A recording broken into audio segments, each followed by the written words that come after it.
Hey folks, I am Troy and you're watching TroyTube. A couple of weeks ago I published a video on how to design a cookie cutter from Inkscape, put it into Tinkercad, and 3D print that cookie cutter using a 3D printer.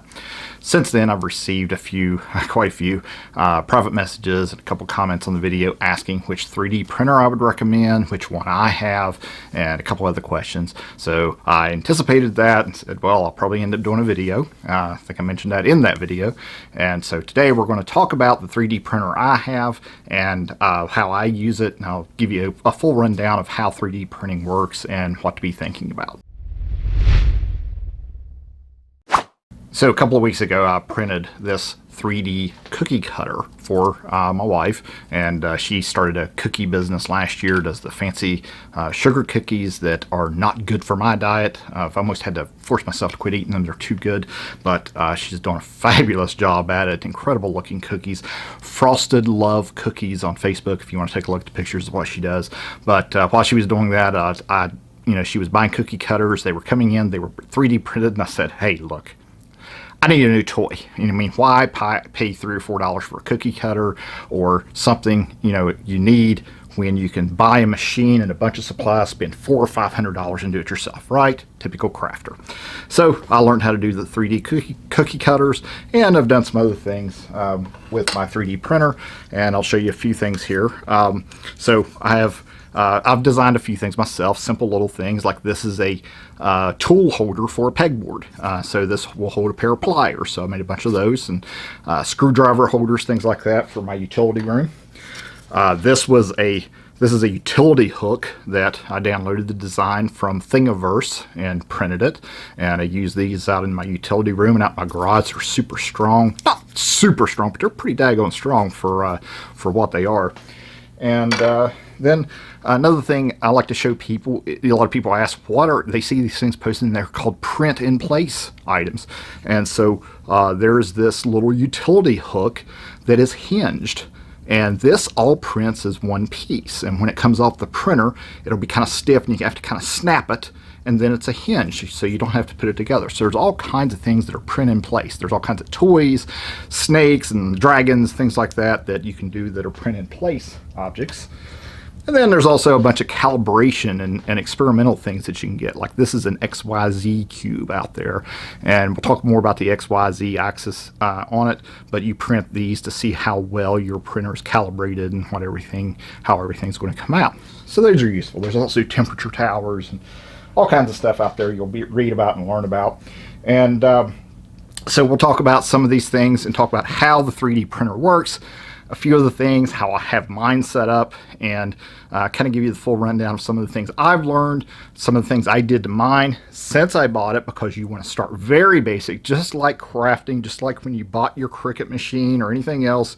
You want to start very basic, do very small, simple things until you learn and get past the frustrations, because there is a good chance you're going to want to chuck it out the window the first week or so you have it and you're trying to play with it and learn how to do things. So I have a Creality Ender 3 Pro printer.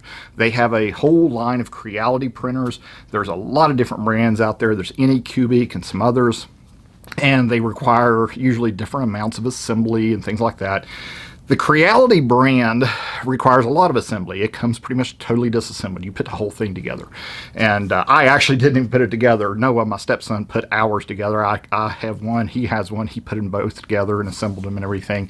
Not too bad. I mean, there's some different pieces that you have to put together. They have to be put together correctly. The wires have to be routed properly so that they don't limit the range of motion, things like that. And but the reason I think Creality printers are good for a lot of people to learn is because you have to put them together. You learn a lot when you do those things. You got to remember I have an engineering background. I learn by doing, I learn by hands-on, things like that. That might not be for everyone. Other people may want something that they can pretty much take out of the box, set up, minimal assembly, plug it in, and they're up and running. But there's still a lot of things you need to understand about it anyway. And I think the Creality printers do a good job of that. If you read a lot of posts online, you'll see a lot of things, a lot of comments, and they'll be from one extreme to the other. People will highly recommend them for that reason. Other people will not recommend them. They'll say, yeah, you can get it for $179, but then you got to spend $200 on upgrades for it or whatever. Yeah, maybe not. It just depends on what you're going to do with it. I haven't spent near that much on mine to this point anyway, but I have done a few things to it, and we'll talk about that, and I'll tell you why I've done those things. And so I'll move the camera around here, and we're going to talk about how the printer works. And before I do that, though, I'm going to show you a short clip here. And this is me showing you how the 3D printing works from the standpoint of laying down the filament. So the filament, you have different types of filament. The most common is PLA. So PLA is made from cornstarch partially. It's biodegradable, I think, for the most part, and it's usually food safe for indirect contact, things like that. That's why the cookie cutters are fine and everything. Sometimes PLA can have some things added into it that makes it not food safe, but I think some of those are like I'm going to speculate here. It's probably metallics that maybe have some heavy metals in them or something, but that's speculation, so don't quote me on that. I haven't done any research on it. But anyway, PLA is what I've done most of my printing with. I do have a roll of TPU filament. I'll show you here. This is TPU. It's very flexible, kind of a rubbery, stretchy type filament that I haven't worked with yet, and I'll explain that in a minute. I have a different drive for the feed for the filament that I've got installed on my printer in order to do that. That's an upgrade you have to do in order to use TPU with it. So I'll show you that and explain why. There is ABS. So ABS plastic is this, kind of the same kind of plastic that most of your electronics are made out of, like printers, your Cricut machines, and things like that. That nice, shiny, pretty strong plastic, that's ABS plastic, okay? And so those are probably the most common types of filament that people are going to work with. Now, ABS plastic requires an enclosure around it, so I wouldn't want to use ABS on this printer unless I put an enclosure around it. But TPU and PLA will work fine. Fun to play with, great to experiment with and everything, and I just wanted to show you how it works and the little things that I've done to it. So here you see I'm going to demonstrate with a tube of caulking.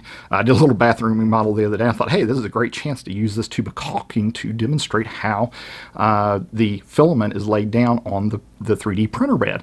And so when it basically kind of squishes the layers down, and it melts the filament and squishes it out of the nozzle, and it lays down a layer, and I'm going to lay down a circle here. And then when it gets around and meets again, the Z-axis, which is the vertical, moves up a notch, and then it lays down another layer. And then it goes up a notch and lays down another layer. So it just repeats this process until it forms the entire piece that you're trying to print. Now, when you're printing a solid object, for example, this hook, if I were to hold this up to the light, you could see, and let me grab a flashlight here real quick. You might be able to see that kind of crosshatch pattern that's inside of that. So when it's filled, you can choose different percentage of fill for strength. So you can go from 100% fill to make it basically solid plastic to basically spaced out lines that join it together. And you find your usually you do 10 or 20% fill, something like that. That adds the strength to it, keeps it from being hollow, but yet it's still pretty sturdy. So here, when there's two pieces, two side walls, it basically goes back and forth and lays down a zigzag pattern and a crosshatch pattern. You can choose the type of pattern you want to use on fill in your software as well, but essentially that's how the 3D printer lays down the filament. It melts it, it squirts it out of the nozzle, and squishes it and lays it down on the bed. And every time the X and Y axis, which is the left and right and the front to back axis, moves around, your Cricut machines and cutters have an X and a Y axis that go front to back and left to right. And then the Z-axis for a 3D printer is what takes it up and down vertically. So let me get the camera moved around. We're going to talk about some different parts of the printer, and I'll explain to you how they work, the different changes I made, and why I made those changes. And it's a little bit of the advanced setup that I've done to mine as well, because I'm a little bit of a techie, that you may or may not want to consider. You don't have to do them, but they're nice to have. Okay, so we'll talk about some of the what I think are myths out there first. You're going to see a lot of people talking about their prints not sticking to the bed, and there are some workarounds that people talk about that they recommend that you use, such as a glue stick. Get rid of it, don't use it. Hairspray, painter's tape, things like that. What I have found, at least this has been my experience, and I've seen a lot of people agree with me that are very experienced in the area, is that if your bed is adjusted properly, you don't need any of that stuff. I did it when I first got it because I was reading the same things and learned that when the bed is adjusted properly, and they call it bed leveling, which means that wherever your nozzle is, that it has the same distance at all 4 points and all over the bed, and it's very, very tiny distance, that it will work properly. Okay, so I don't recommend any of that stuff. I don't use any of that anymore. This printer, when I got mine, now they may have changed how they shipped them, I don't know, but when I got mine, I got it about a year ago, it came with two different beds. One is a glass bed. I don't use the glass bed. I just found that I like the magnetic bed better.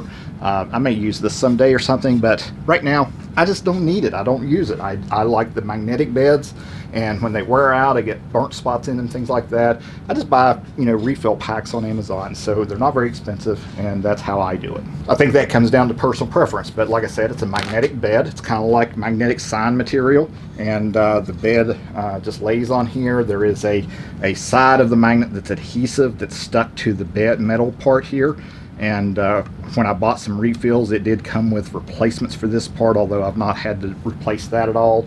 And just put that on there, lay it down there like that. It sticks to it, holds it in place really well, and works extremely well. Now, we'll talk about the makeup. I'm going to move some things out of the way here so you can see a little bit better. These are kind of accessories that I've added, so we'll talk about those in a minute. Talk about the X, Y, and Z axis. So X moves the printer left and right. Y moves it, front to back, moves the bed front to back, and then Z moves it vertically up and down.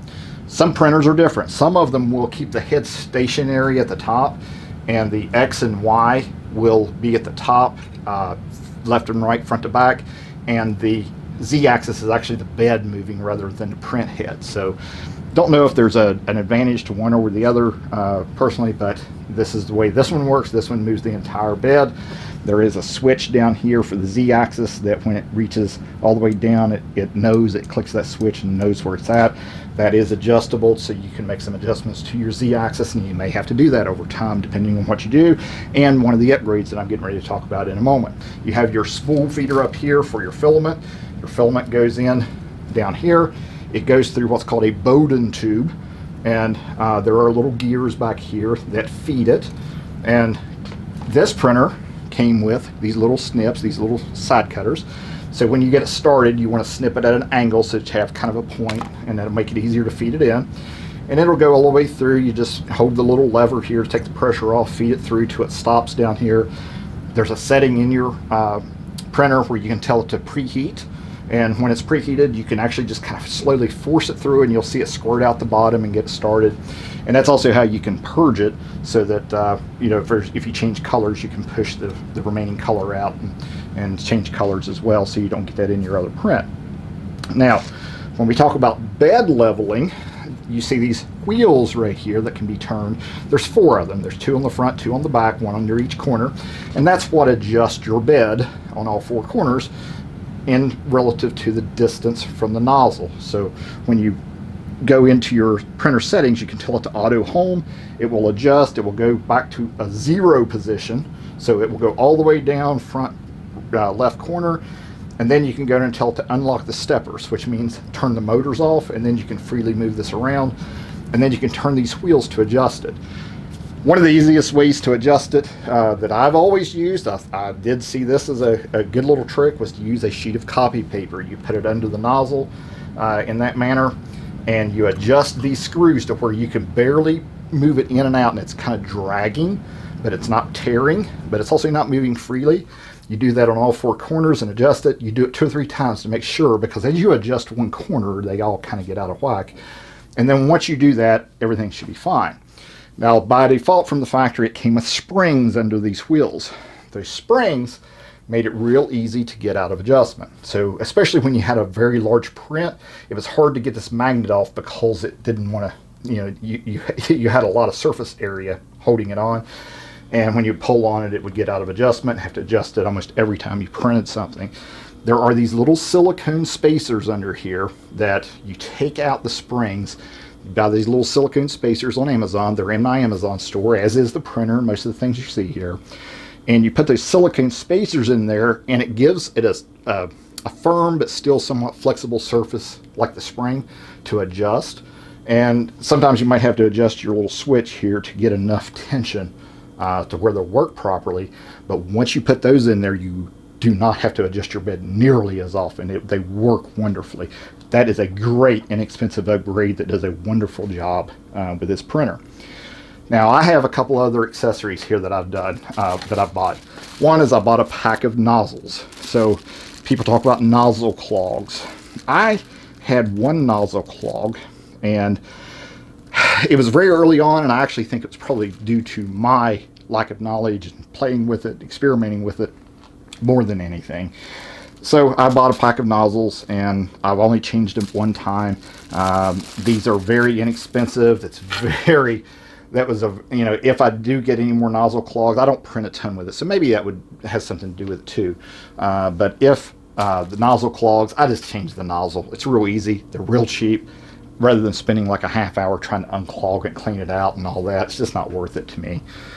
So extra nozzles is one thing I did buy. The other thing I did buy was a couple of extra Bowden tube kits. So the tubes, it comes with the extra tube, which is coated inside with PTFE, which is kind of like, that's the Teflon type substance that's in there. And then it comes with the little fittings that lock that in on both ends as well. And so those are great to have on hand, because I have had to replace that once already through my use. Again, that might have been me having to tear it apart, clean it and things, and more forced damage to it than anything else, but I did have to do that. So I do think the nozzles and the Bowden tubes to have on hand are a great thing to have for no more than they cost, because those are the things that failed on me early on, and if I didn't have them, then I would have had to order them and wait on them, and I couldn't do anything. So for the price, go ahead and order them. They're great to have along with the silicone spacers, and I would just buy the silicone spacers and put them on there when you assemble it rather than the springs. That way you don't have to take it back apart or anything. It's not that hard to change them, but might as well do it at the outset because they are so inexpensive. Over here you have a control panel. Power switch is over here, power supply, and you have a wheel. You click it to navigate the menu. You can do things like preheat it, make adjustments. There's different things in there you can do to calibrate it. I haven't had to do anything to mine actually other than normal usage, as far as setting the auto home, unlocking the stepper so I can level the bed, preheating it, things like that. Now I have seen a lot of people talk about adjusting the E-steps and different things, and the Z offset and a bunch of other settings and things that are in there, but I haven't had to do that. Okay, so I guess I've been fortunate, but like I said, I don't print a ton, and that probably has some effect on it. The one thing, some of the things that I have added, now when you print an object, you use a micro SD card. Now it does come with an SD card that has the software and a manual and everything on it. I have some extra ones, and then I even, get this, 3D printed a little holder, so it makes it easy to insert that and take it back out. Easy to handle, makes it harder to lose too. So I have a few of those. So I did that for the longest time. That was great. I used to have the printer sitting here 4 or 5 feet from my desk. It was no big deal. But then I decided I wanted to move the printer to the back room where it was out of my way, so I didn't have to listen to it while I was printing. It's not real loud. It's probably not any louder than a Cricut machine or anything like that. But I did decide I wanted to have it back out, in the back room where I didn't have to hear it while I was on phone calls or anything like that. And, I couldn't watch it. So I decided to add on a Raspberry Pi and a webcam.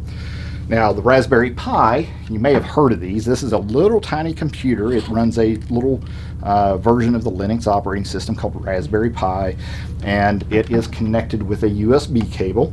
It's pretty easy to set up for anybody that's pretty technically minded. You just download a thing called Octoprint, and it connects wirelessly to my Wi-Fi network, and then a USB cable connects to the printer itself. You set up the printer. I plugged in a USB webcam. This is just a little cheap generic webcam I got off of Amazon. I 3D printed the little arm. This is a kind of a GoPro or webcam type thing. I think this was made for a GoPro, and I just put double stick tape on there and put a webcam on it. And this allows me to watch the print from my workstation in another room while it's printing, and I can see that from the print software. So that makes life a little bit easier for me. I get to watch it. I can even, again, because I'm a techie, I know how to get into that from my phone and things, so I can pull that up and even look at it from my phone anywhere. If I set it up, I can view it from anywhere in the world over the internet, but I don't leave it printing when I'm not home. I've left it printing a few times at night overnight, and I think about 3 of the 5 times I've done that, I woke up the next morning and something happened overnight and I ended up with a big ball of spaghetti. So I try not to print overnight anymore unless it's a big long print. Sometimes prints, these little things don't take long. Sometimes, 2, 3, 4 hours, whatever. But there are prints that I've done that took, 2 days, a day and a half, 36 hours, things like that. And you don't have a choice but to leave it running and let it print over a couple of days time and just kind of keep an eye on it. So those things make life a little bit easier when you can pull up your phone and take a look at them. Now, one thing I do want to mention that when you print, as you probably can't see this on camera, but as I mentioned, it lays down each row in layers. So if I do this, you can hear that scratchy sound. And that's because there are actually lines there. You probably can't see them on camera. You might be able to with the glare, but those are layers. And each time it lays down a layer, the start and stop position, for example, in that example I showed you with the caulking, there's a start and stop point. Now I've got a little speaker here. Obviously I didn't print this, but to show you for an example, when it starts, it goes around and stops, there's going to be like a little notch there, and there's no way to make it totally seamless. And your Z, it's called a Z hop, or a Z seam rather, it's going to move up and it's going to start by default in the same spot and go all the way around, and then keep doing that to make a cylinder. And then when it's finished, when you pick that cylinder up and look at it, you'll actually see that little tiny seam all the way up the back of it in that one spot. Some people don't like that, so there's this feature in the software called randomize Z steps or Z hops or whatever it's called. And what it'll do is it'll go around once, it'll change the next start and stop point randomly all the way around so that there's not a continuous seam. The problem I had with that, however, is then it made my print look all bumpy. It like little bumps all over it instead of it just being one seam. It was very obvious that it was a seam. I think there's ways to smooth that out. Of course, you can sand these prints and everything too, especially if you're going to paint them. But I've never really gone into that and tried to figure out why it does that or how to get around it. Again, I'm not an expert at this. I'm just sharing with you what I know and what I do and how I use my printer, and try to give you enough information to hopefully get you started and things to think about. Again, you don't have to have the Raspberry Pi, the webcam, anything like that. Those are just accessories that I've added just to make my life a little bit easier. I mentioned earlier that I was going to talk about this TPU and why I can't use this yet. And that's because it's so flexible, so there's no rigidity to it. You see this is PLA, so it's a lot stiffer than this is. And the drive can't grab the TPU and feed it in. It just kind of wants to bunch it up instead of feeding it in. So I've actually purchased an upgrade called a direct drive. So this piece that feeds the filament will come off, and it'll be mounted directly over top of the nozzle. And so, or what's called the hot end. So this piece right here gets really hot. There's a little fan here, and it will take the TPU and it will feed it directly down into the nozzle so that it doesn't get bunched up while it's doing that. And so I've got to install that upgrade before I can do that. What might you use TPU for? Well, there's all kinds of little things you can use. The first one I was probably going to try out was just to print like a cell phone case or something, just to see how it does. And then there's all kinds of little toys and just all kinds of stuff you can do with it. But again, that's just the quick rundown of my printer. I've got it sitting on a little microwave cart. I can move it around, and there's all kinds of projects out there that you can actually print and upgrade. There's different spool holders that'll mount different ways. I keep a razor blade handy. I actually just stick it up here because sometimes I get a little plastic and I want to scrape it off the bed. One of the things it does when you start a print, it will lay down a test row here along the side, and that gives you a good indication whether or not your bed is leveled properly. And so if that doesn't stick properly, you're probably going to want to stop your print and make sure everything's adjusted right before you move ahead with that. But generally, when everything's adjusted right, everything tends to come out pretty well on most prints I do. Again, start small, start simple, learn as you go, start adding a little bit of complexity, bigger prints, maybe design your own things a little bit. The design software is a little bit tricky to work with sometimes because it's 3D and you got to have that perspective and how to look at it and everything. I will mention that the filament is sensitive to humidity. So if humidity is too high or too low, it can affect your filament. Most conversations out on the internet talk about humidity being too high and it picking up moisture. So people store them in sealed tubs and they put desiccant down in them. You can get bulk things of desiccant to soak up all the moisture. I kind of do that. I have mine in big plastic Ziploc bags, and I bought these little mesh bags, kind of like for candies, and I put little bags of desiccant inside the plastic bags to control it. However, I've actually found more impact from too low humidity. So right now, we don't have a humidifier in our house, so our humidity got really low a few weeks ago when it was really cold. It was like 20% or something in the house, and I'd forgotten and left a roll of filament on the printer, and when I went to try to work with it, it was brittle, just kept breaking. So humidity, and I haven't really even looked it up, but I'm guessing around that 40 or 50% humidity level, and like everything else tends to prefer, and that should get you started and be able to do it. There's a lot of different filaments out there, a lot of filament on Amazon. I've tried a bunch of different ones. I haven't had any real problems or any preference with any that I've used yet. I have done some that were kind of metallic and rainbow. They're color changing, some different things. You are going to print, you're going to make mistakes. One of the funny ones I did was I printed this little vase. I forgot to turn off the fill option, so it became a solid object. It was like a bowling pin. And it was funny because I made a TikTok video of it. The video got like 150,000 views on TikTok, and some guy messaged me and offered to buy it because he loved weird geometric shapes. And so I sold it to him for $20, shipping included, that just paid for my filament, and shipped it to him. We were both happy. It was the weirdest thing. It was funny, but that was entertaining to say the least. And but you will make mistakes with it. You will have messed up prints and end up with big balls of spaghetti or things that look like a big bowl of ramen noodles or something. And they are fun to work with. They're great. You're able to make all kinds of little things like phone holders, cell phone stands. I made a lot of functional things that I used around the house, like these little hooks. I have a little holder on my monitor over there for a little puck LED light that I turn on when I'm on a phone call or on a Zoom call or something, so that if anybody walks in, they can tell that I'm on a call. And even the printer that Noah has for his Raspberry Pi, we printed the case for it. I didn't print mine; I already had a case for it. I already had the Raspberry Pi and everything. But anyway, hopefully that's helpful to you. I just wanted to share as much information I could to get everybody started, show you what I have. Again, this one's not for everybody, but if you like to tear into things, tear them apart, build them back, learn the hard way, learn all the details, and I just feel, I've always felt like that was a great way to learn things like this.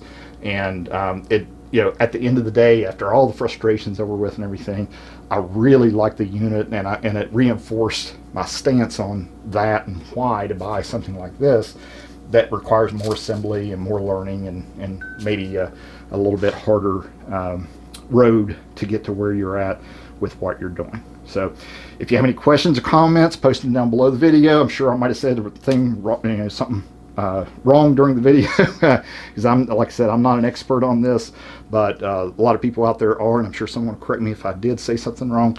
But hopefully that's been helpful to you. And if you're looking to buy one of these or any of the filament, anything, the spacers, things like that, I'm going to put as much of this as I can out in my Amazon store. You can go to amazon.com/shop/TroyTube and see all this, and hopefully get you started and have some fun with it. So if you have any questions or comments, post them down below the video.